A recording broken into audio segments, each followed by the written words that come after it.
नमस्कार दोस्तों, स्वागत है आपका जीके लाइव पाठशाला में। उत्तर प्रदेश पुलिस री एग्जाम के लिए सामान्य अध्ययन और साथ ही साथ सामान्य हिंदी का पोर्शन हम लोग कवर कर चुके हैं। आज इस सीरीज में आपका 10वां प्रैक्टिस सेट है जो कि सामान्य हिंदी से है। इससे पहले 9 सेट न देखें तो आप जाकर जरूर देखिएगा। डिस्क्रिप्शन बॉक्स में आपका उसका लिंक मिल जाएगा और पूरी की पूरी प्लेलिस्ट बन चुकी है। आप अपने स्कोर कार्ड जो है हमें कमेंट के माध्यम से ज़रूर बताएं कि आपके कितने स्कोर बन रहे हैं। चलिए शुरुआत करते हैं पहले क्वेश्चन से लेकर। प्लीज़ आप लोग वीडियो को जरूर लाइक कीजिएगा और दोस्तों के साथ शेयर करना न भूलिएगा। पहला क्वेश्चन है, इनमें से अमानक वर्डों का विकल्प कौन सा है, यानी जो आप प्रचलन से बाहर हो चुके हैं। सही जवाब हो जाएगा आपका ऑप्शन नंबर यहां से बी। अगला प्रश्न दिया गया है, विराम चिन्ह के प्रयोग की दृष्टि से अशुद्ध वाक्य कौन सा है, यानी जो है विराम चिन्ह का जो है गलत प्रयोग किस में किया गया है। जवाब है ऑप्शन नंबर डी, वाह तुम्हारे क्या कहने बहुत ऊपर तक जाओगे। यह जो है आपका गलत इसमें चिन्ह का प्रयोग किया गया है। अगला प्रश्न दिया गया है, सौंदर्य कैसा शब्द है। तो सौंदर्य की अगर हम बात करते हैं तो यह जो है आपका भाववाचक संज्ञा है। ठीक है ना, सुंदर होता तो आपका गुणवाचक हो जाता, लेकिन सौंदर्य लिख दिया गया है तो यह जो है भाववाचक संज्ञा में परिवर्तित हो गया है। संज्ञा का जो है परिवर्तन भी पूछा जाता है। जैसे पूछा जाता है एक गुणवाचक संज्ञा दे देगा सुंदर, पूछागा कि इसका भाववाचक संज्ञा बनाइए तो जो है सौंदर्य हो जाएगा। इस तरह से क्वेश्चन भी पूछा जाता है। बढ़ेंगे अगले प्रश्न की तरफ। दिया गया है, यह मेरी किताब है। इस वाक्य में अधोलिखित शब्द के सर्वनाम का प्रकार लिखिए। यह दिया गया है, इसके लिए अंडरलाइन किया गया है। अब इसका जो है पूछा गया है किस प्रकार का सर्वनाम है, तो यह जो है निश्चयवाचक सर्वनाम है, क्योंकि निश्चित कर दिया गया ना, इसी की बात हो रही है, तो यह जो है निश्चयवाचक सर्वनाम है। अगला प्रश्न है, वह छात्र कक्षा में प्रथम आया है। वाक्य में रेखांकित शब्द कौन सा है। वह के नीचे रेखांकित किया गया है। जवाब हो जाएगा आपका ऑप्शन सी, यह जो है सार्वनामिक विशेषण है। क्या है, सार्वनामिक विशेषण।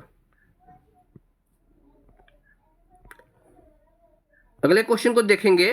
दिया गया है, निम्नलिखित प्रश्न में 4 विकल्पों में से उस विकल्प का चयन करें जो क्रिया के भेद वाला सही विकल्प हो। दिया है, मालिक नौकर से सफाई करवाता है यानी प्रेरित करता है। जहां पर भी कोई काम करवाया जाता है, खुद न करके किसी के माध्यम से करवाया जाता है, वहां पर हमेशा जो है प्रेरणार्थक क्रिया होती है।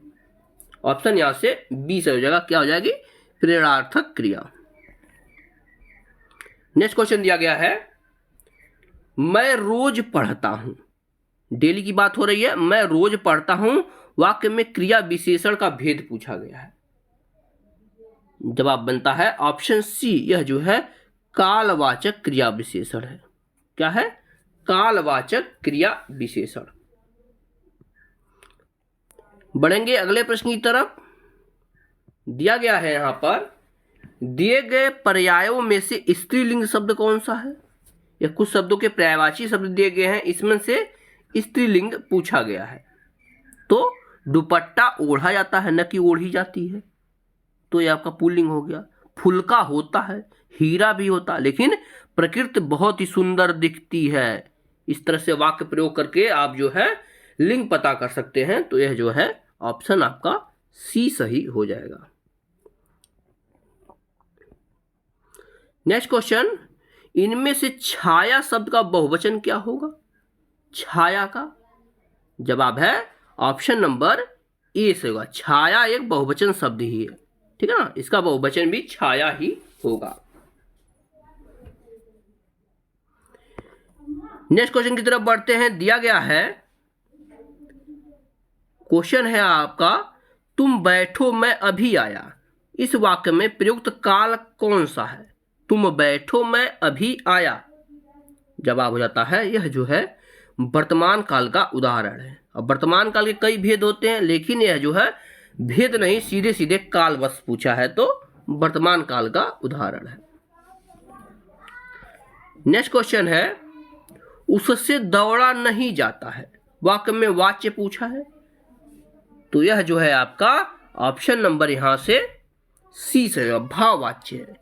ध्यान दीजिएगा, भाववाच्य के जो भी शब्द होते हैं अक्सर वह नकारात्मक ही होते हैं। तो यह जो है भाववाच्य का उदाहरण है। ऑप्शन आपका यहां से सी सही होगा। अगला प्रश्न है, अपादान कारक युक्त वाक्य कौन सा है, यानी किस वाक्य में जो है अपादान कारक है। जवाब हो जाता है ऑप्शन बी, छत से उतरी हुई लता मुरझा गई है। ठीक है ना, यहां जहां पर भी अलगाव की स्थिति दर्शाई जाती है वहां पर अपादान कारक होता है। अगला प्रश्न देखते हैं, दिया गया है निम्नलिखित में से कौन सा शब्द तद्भव है। जवाब हो जाता है ऑप्शन डी, उजास शब्द जो है यह है आपका तद्भव शब्द है। नेक्स्ट क्वेश्चन दिया गया है, इनमें से कौन सा शब्द उपसर्ग रहित है, यानी किसमें जो है उपसर्ग नहीं है। तो इसके दो ऑप्शन यहां दिए गए हैं, दो ऑप्शन नीचे दिए गए हैं। जवाब हो जाएगा ऑप्शन डी, क्रोध शब्द जो है इसमें कोई भी उपसर्ग नहीं है। 15 नंबर का क्वेश्चन देखेंगे, दिया गया है कथनीय शब्द में कौन सा प्रत्यय है। जवाब बनता है आपका ऑप्शन बी, इसमें जो है ई प्रत्यय है, बड़ी ई है, ध्यान रखिएगा ई प्रत्यय दिया गया है। अगला प्रश्न है, निम्नलिखित में से असंगत विलोम शब्द युग्म कौन सा है। जवाब होता है आपका ऑप्शन सी, सात्विक का शुद्ध नहीं होता है, यह जो है असंगत है। ऑप्शन नंबर यहां से आपका सी सही हो जाएगा, 16 नंबर क्वेश्चन का सही जवाब। अगला प्रश्न है, उपमेय का सर्वथा उपयुक्त विपरीतार्थक शब्द कौन सा है। उपमेय का जवाब होता है आपका ऑप्शन नंबर ए, अनुपमेय होता है, यानी उपमेय का विलोम यहां पर पूछा गया है, तो क्या होता है अनुपमेय। अगला प्रश्न है, भोजन का पर्याय क्या है, यानी भोजन का पर्यायवाची इनमें से कौन सा है। जवाब होता है आपका ऑप्शन बी, असन होता है। भोजन का एक पर्यायवाची जो है असन भी होता है। नेक्स्ट क्वेश्चन दिया गया है, व्योम किसका पर्यायवाची शब्द है। व्योम, अंबर, आकाश, ये सब जो है आसमान की पर्यायवाची होती है। तो जवाब आपका ए हो जाएगा। ठीक है ना, ऑप्शन आपका यहां से ए सही हो जाएगा। अगला प्रश्न है, इनमें से कौन सा शब्द भाव शब्द का अर्थ नहीं है। जवाब होता है आपका ऑप्शन डी, चमक। ऑप्शन यहां से आपका डी सही हो जाएगा, चमक जो है भाव का अर्थ नहीं होता है।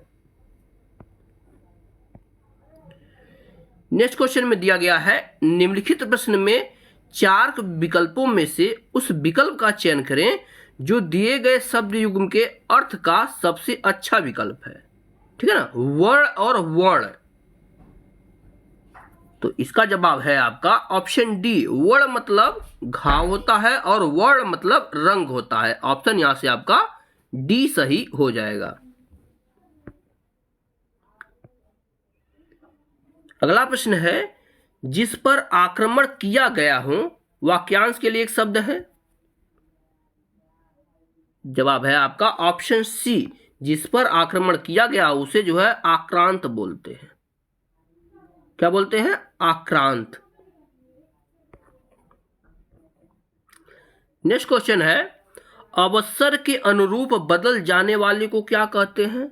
जो अवसर के अनुसार बदल जाता है, जवाब है उसे जो है अवसरवादी कहते हैं। ऑप्शन डी, अवसरवादी। नेक्स्ट क्वेश्चन है, पर उपकार की संधि कौन सी है। पर धन उपकार मतलब क्या होता है। जवाब हो जाता है ऑप्शन सी, परोपकार होता है। आप लोग कमेंट के माध्यम से बताइए यह कौन सी संधि का उदाहरण है, परोपकार। अगला प्रश्न दिया गया है, मुंबई में गगनचुंबी इमारतें बहुत हैं। गगनचुंबी के नीचे अंडरलाइन किया गया है, पूछा गया है इसमें कौन सा समास है। गगनचुंबी, कई बार यह उदाहरण पूछा गया है सीधे सीधे भी तौर पर। जवाब हो जाएगा यह जो है तत्पुरुष समास का उदाहरण है। गगन को चूमने वाला, गगनचुंबी। अगला प्रश्न दिया गया है, बाघ और बकरी एक घाट पर पानी पीती हैं, वाक्य का शुद्ध रूप पूछा गया है। जवाब हो जाता है आपका ऑप्शन बी, बाघ और बकरी एक घाट पर पानी पीते हैं, क्योंकि दोनों की बात हो गई है इसलिए पीते हैं हो जाएगा। नेक्स्ट क्वेश्चन दिया गया है, कबीर की उलट बासियों में कौन सा रस प्रमुख है। तो इसका जवाब बनता है आपका ऑप्शन बी, इसमें जो है अद्भुत रस है। अस्थाई भाव की बात करें तो विस्मय हो जाता है यहां पर। ऑप्शन आपका बी सही हो जाएगा। अगला प्रश्न दिया गया है, छप्पय किन दो छंदों का मिश्रण है। छंद से क्वेश्चन है। इसका जवाब है ऑप्शन सी, रोला और उल्लास मिलकर के जो है छप्पय बनाते हैं। ऑप्शन यहां से आपका सी सही हो जाएगा। अगले क्वेश्चन में पूछा गया है, निम्नलिखित विकल्पों में से कौन सा उपमा अलंकार का भेद नहीं है। ऑप्शन देखते हैं। क्या साधारण धर्म होता है, उपमान होता है, वाचक होता है या लक्षण होता है। इनमें से कौन सा है जो उपमा अलंकार का भेद नहीं है। इसका जवाब है आपका ऑप्शन नंबर यहां से डी से हो जाएगा। लक्षण जो है यह उपमा अलंकार के अंतर्गत नहीं आता है। ऑप्शन आपका डी सही है।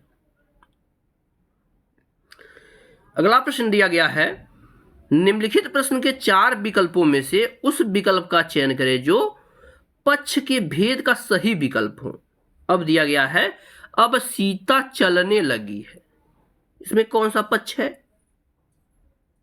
इसका जवाब है ऑप्शन बी, इसमें जो है आरंभ द्योतक पक्ष है, क्योंकि चलने लगी है ना, आरंभ कर दी है तो आरंभ द्योतक पक्ष। ऑप्शन आपका बी सही होगा। अगला प्रश्न है, बंदर क्या जाने नींबू का स्वाद, इस मुहावरे का कौन सा शब्द अशुद्ध है। तो आप लोग जानते हो बंदर क्या जाने अदरक का स्वाद होता है, न कि नींबू का। ऑप्शन यहां से आपका बी सही हो जाएगा। नेक्स्ट क्वेश्चन दिया गया है, सामने शेर को दहाड़ता देखकर मेरे प्राण सूख गए। रेखांकित मुहावरे का अर्थ बताना। क्या मेरे प्राण सूख गए के नीचे रेखांकित किया गया है। इसका जवाब है ऑप्शन डी, प्राण सूख गए मतलब होता है बहुत डर जाना। यहां से आपका डी विकल्प सही होगा। आगे देखते हैं अगला प्रश्न दिया गया है, कृष्ण गीतावली किसकी रचना है। तो यह जो है आपका तुलसीदास जी की रचना है। तुलसीदास जी की रचना है कृष्ण गीतावली। बढ़ते हैं अगले प्रश्न की तरफ। यहां पर गद्यांश दिया गया है, गद्यांश को पढ़कर हमें आंसर देने हैं। क्वेश्चन गद्यांश के बाद हम लोग जल्दी से पढ़ लेते हैं। दिया गया है, पिछली शताब्दी में विकास सूत्र प्रकृति के हाथ से निकलकर मनुष्य के हाथ में पहुंच गए हैं, विज्ञान के हाथ में पहुंच गए हैं, और इस बंद गली में पहुंचने का अर्थ मानव जाति का नाश भी हो सकता है। इसलिए नैतिक और आत्मिक मूल्यों को साथ साथ विकसित करने की आवश्यकता है, जिससे विज्ञान हमारे लिए भस्मासुर का हाथ न हो जाए। व्यक्ति की क्षुद्रता यदि राष्ट्र की क्षुद्रता, आगे देखते हैं, बन जाती है तो विज्ञान भस्मासुर बन जाता है। इस सत्य को प्रत्येक क्षण सामने रखकर ही अणु विस्फोट को मानव प्रेम और लोकहित की मर्यादा दे सकेंगे। अपरिसीम भौतिक शक्तियों का स्वामी मानव आज अपने व्यक्तित्व के प्रति आस्थावान नहीं है और प्रत्येक क्षण अपने अस्तित्व के संबंध में शंकाग्रस्त है। यह जो है आपका गद्यांश है। इस पर प्रश्न देखेंगे। पहला प्रश्न है 34 नंबर का, विज्ञान को हम भस्मासुर बनने से कैसे रोक सकते हैं? तो जैसा कि गद्यांश में दिया गया है, नैतिक और आत्मिक मूल्यों को विकसित करके हम विज्ञान को जो है भस्मासुर बनने से रोक सकते हैं। ऑप्शन यहां से डी सही होगा। अगले प्रश्न में है, हमारी विज्ञान धृत शिक्षा की सर्वाधिक महत्वपूर्ण देन कौन सी है? जवाब हो जाएगा जीवन का अपरिसीम भौतिक विकास है। ऑप्शन यहां से आपका बी सही हो जाए।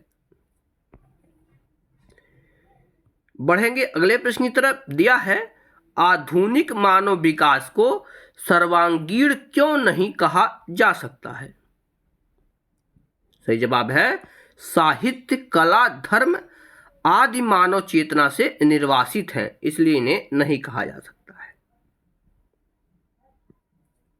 और आज के जो है प्रैक्टिस सेट का लास्ट क्वेश्चन है, इनमें से किस पुस्तक को व्यास सम्मान प्राप्त नहीं है? जवाब हो जाएगा अलमा कबूतरी जो है इसे व्यास सम्मान नहीं मिला। बाकी कठगुलाब को भी व्यास सम्मान मिल चुका है, पहला गिरमिटिया को भी और आलोचना के पक्ष को भी जो है व्यास सम्मान से सम्मानित किया जा चुका है। तो इस तरह से हमने 10वां प्रैक्टिस सेट पूरा कर लिया है। आप लोग कमेंट के माध्यम से हमें बताएं कि 37 में से आपके कितने क्वेश्चन सही हो रहे हैं। अगर आप जो है 20 क्वेश्चन 22 क्वेश्चन तक जा रहे हैं तो आपकी क्वेश्चन जो है बहुत अच्छे जा रहे हैं। मिलते हैं नेक्स्ट लेक्चर में, तब तक के लिए धन्यवाद।